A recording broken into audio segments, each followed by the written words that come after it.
Hi everybody, this is Jill Stein coming to you from outside the barred gates of Columbia University in New York City, and this is not what democracy looks like. We are basically barred from going in to support the students who are standing up for us all, who are standing up for our civil liberties, who are standing up for our right to protest this genocide that is being committed in our name with our tax dollars against the will of the American people, who by a huge majority oppose this genocide and this ongoing massacre. It is a core function of our democracy to be able to debate this, to be able to call it out, to be able to discuss it, especially on our campuses, on our universities, which are supposed to be the site, really the home for debate and dialogue. Yet that dialogue is prohibited. Our basic First Amendment rights to free speech, the right to protest, the right to gather, to petition for redress of grievances, this is being prohibited. That encampment, which is taking place here and in universities and colleges across the country, this is now very much in jeopardy. It has been scheduled for disruption, for basically assault by police forces repeatedly. Now that that attack has been postponed until tomorrow, I believe, and maybe it is still being negotiated.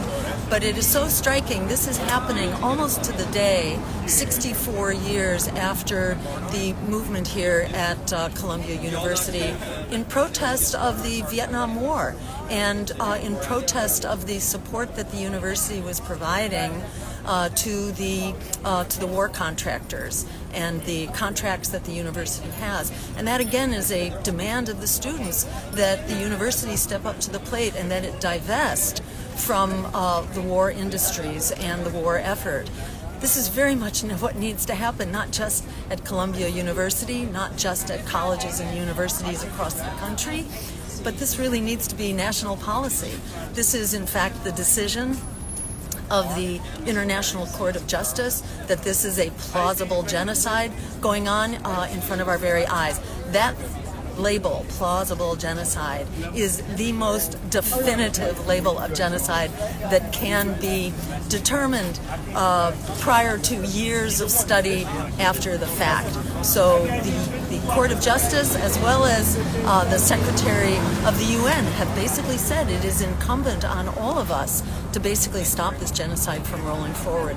That is what the students are doing here. They are using their First Amendment rights, and in standing up, they are standing up for us all, because we are all, witnessing this horrific attack on our First Amendment rights. I should mention here also that the techniques of crowd control that are being used here on campuses now to suppress this discussion, to suppress this movement for democracy and peace, those techniques are very much connected with the Israeli occupation forces and with specific training programs, these international training programs now that bring the formerly IDF, we call it the IOF, the Israeli occupation forces, in to train our police forces. This kind of assault on democracy is also enabled by this 1030 program, I think it is, which transfers military equipment actually into our communities and goes a long way to make law enforcement so dangerous to our communities right now, and especially to college students. Looking back some 64 years to the prior shutdown of Columbia, there were approximately 150 students that were hospitalized from the brutality of the police attack. There were 700 who are arrested. We are looking now at hundreds of students who are being arrested and who are being brutalized, as we see in the footage on social media. I also want to mention that the smear that opposing genocide is anti-Semitic, this is fundamentally an anti-Semitic smear.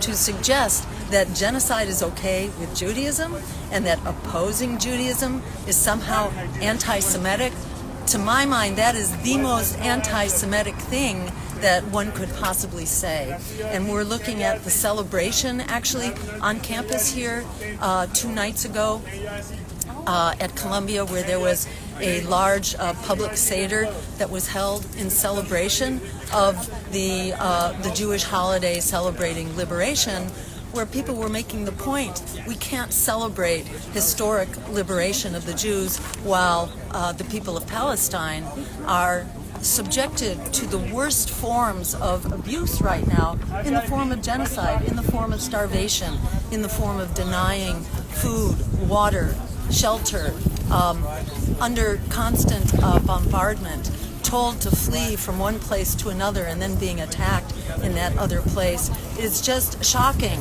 And Netanyahu's effort to broaden the war right now and to violate international law yet again by attacking the embassy, at from Iran in Syria, that itself was a horrible violation of international law and an effort to draw the U.S., which is getting a blank check here, to the government of Israel to go ahead and expand this war. So this is an effort to distract from the violation of human rights, international law, and the generalization of our... excuse me, there's a little disruption, I think, going on here. Yeah, all right, so a little disruption going on behind us.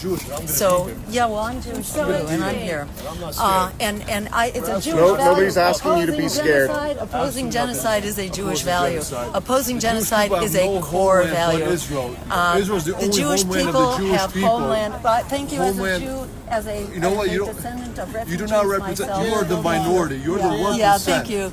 Thank you. So at any rate, ignore that 0.1% who is mandating genocide right now. We are not going to stand up for, yes, this is unfortunately what we are seeing all over the world, where a very misguided Zionist movement is attempting to crush the liberty, the human rights, the right of children to survive. The most basic rights to survival are on the line, and in fact the efforts of the Israeli offense forces, the Israeli occupation forces, to further instigate violence here against civilians, against students who are simply standing up for our constitutional rights to have this debate, to have this discussion, because if that discussion is held, the American people will stop this genocide, and we will support our human rights and our international law. As Gaza goes, we all go. And it's really critical that we stand up, because Gazans are the canary in the mine shaft here. And what happens in Gaza can happen and will happen anywhere. We must stand up and support international law. We must support human rights, and we must support the right of the Palestinian people to freedom, justice, and dignity. Thank you all so much for being a part of this unstoppable movement that we are together. Thank you.